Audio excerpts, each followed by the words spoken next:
Di era digital sekarang, setuju nggak sih kalau nyaris nggak ada tembok penutup antara mana yang merupakan ranah private dan mana yang bisa menjadi konsumsi publik?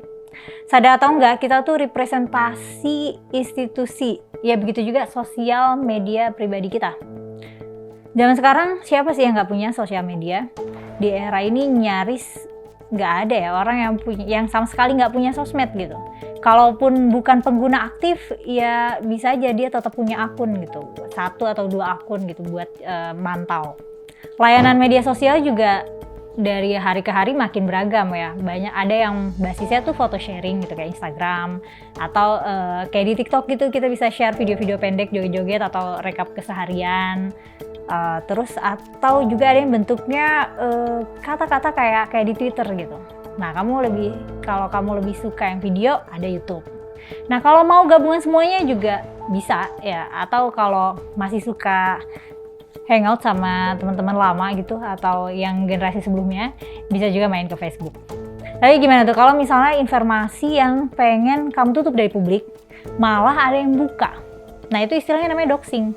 Lebih jelasnya apa sih doxing itu? Simak selengkapnya bersama aku Mela hanya di Kupas Konsep.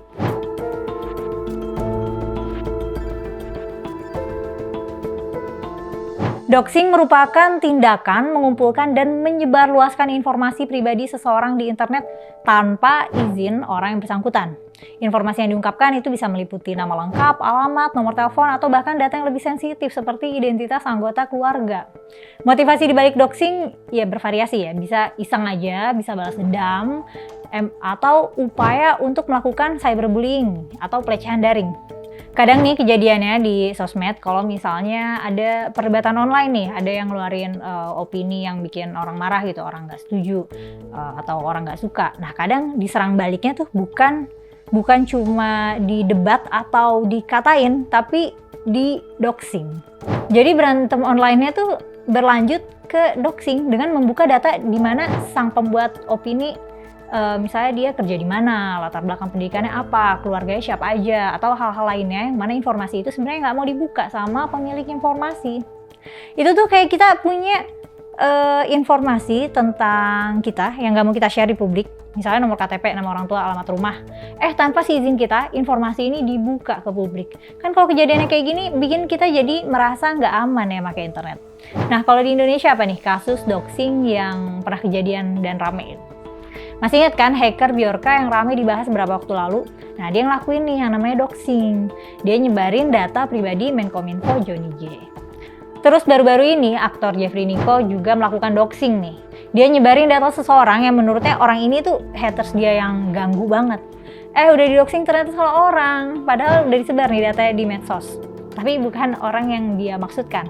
Akhirnya dia minta maaf sama korban melalui sosial media. Kalau sanksinya sendiri di Indonesia gimana sih? Ada hukumannya nggak buat orang yang melakukan doxing?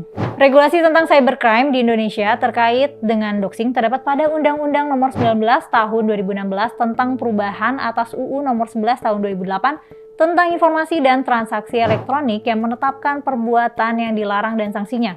Doxing diatur dalam UU Nomor 27 Tahun 2022 tentang perlindungan data pribadi yang dapat diuraikan sebagai berikut.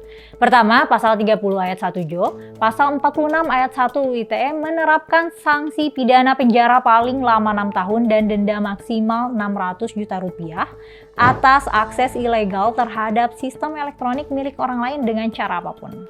Jadi ternyata ada nih undang-undang yang mengatur tentang doxing ya.